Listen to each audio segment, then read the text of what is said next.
Welcome back to the O'Reilly Auto Parts 250, presented on Speed by World of Warcraft, Kansas Speedway, the site of race 5. Brian Scott opts to do fuel only on this stop.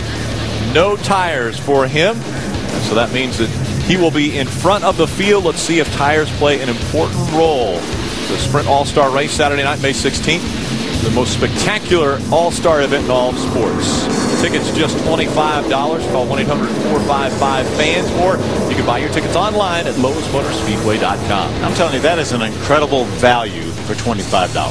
Yeah, $25. Amazing to see the stars of the NASCAR Premier Series running around Lowe's Motor Speedway again that weekend. Well, that whole week gets kicked off on Wednesday night. OAR concert. You can virtually be guaranteed there'll be fireworks. there will be fireworks. Pace truck is off the racetrack. We're about to go back to green flag racing in Kansas. It's Brian Scott that will lead the field to the green flag. He's got Ron Hornaday right behind him. Let's see, Ron does jump to the inside. Remember, Ron has fresher tires. Whoa. They make contact. Ron moves up the racetrack. Brian Scott staying right on his outside. Let's see. There was a little contact there. Scott giving him a little more room. Now here comes Hornaday back up the racetrack. A little more contact, it looks like. In the middle of the straightaway. Wow.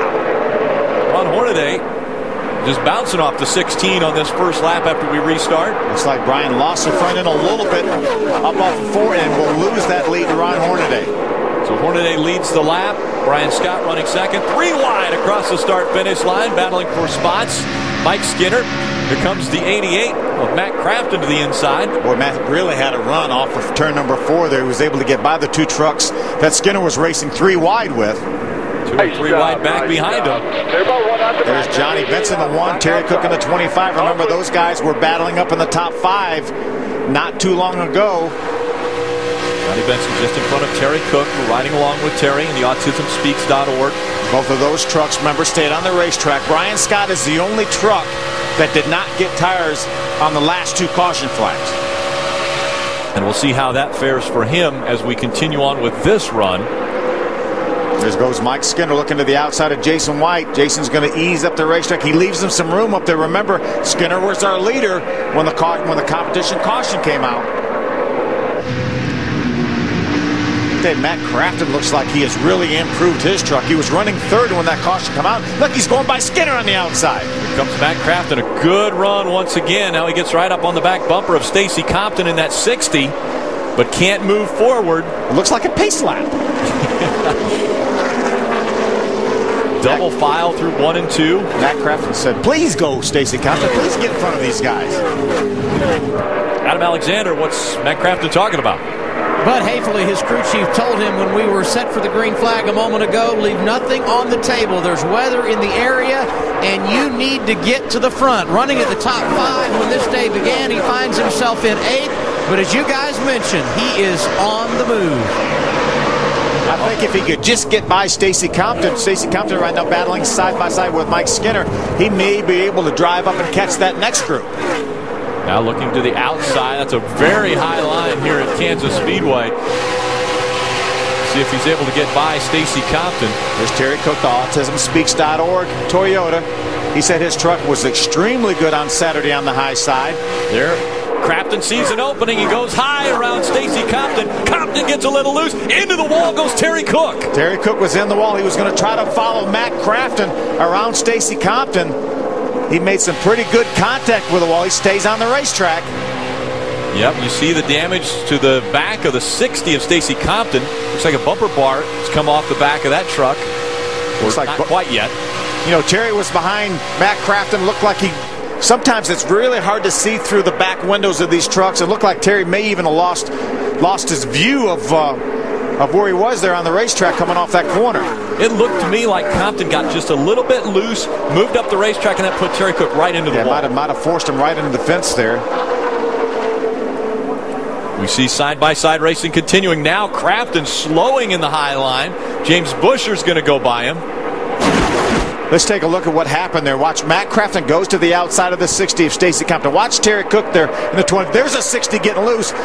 Look, Terry just went up there to avoid the 60 truck, and then the 60 comes up and forces him into the outside wall.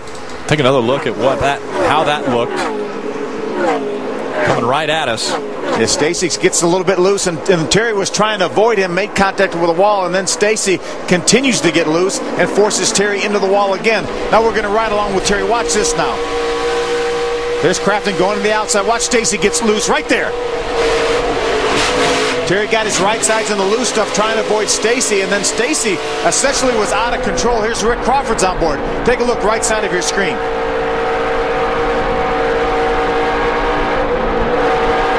There's Terry with the initial contact, and then Stacy all the way up there against him, forces him into the wall again. We see Stacy Compton coming off of pit road now. They're coming onto pit road. The crew was taking a look at that race truck. Ron Hornaday is checking out now on Colin Brown, who runs second. He's got a 2.5 second lead over second place. We'll be right back with more from Kansas.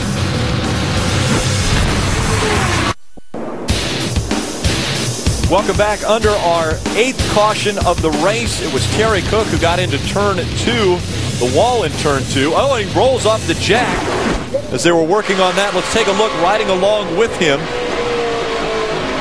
Yeah, looks like Terry cut a tire down there. It was a slow leak. At least it didn't blow out. It deflated, and he got into the outside wall a little bit. Remember, his damage was done off of turn 4 earlier when he had to try to avoid Stacy Compton. Here comes some of the trucks back onto pit road. Adam. And Brian Scott not getting tires since we went green today. That means they're going to come down here, put 4 tires on it. Right side tires are on for Scott. They moved to the left side, and this was one of those situations where they almost had to try it because they were going nowhere fast despite the fact they had the lead on that last restart. So 4 fresh tires for Brian Scott. We'll see if those will benefit him when we go back to green flag racing. The 60 of Stacy Compton gets the Aaron's lucky dog. That will make it 19 on the lead lap.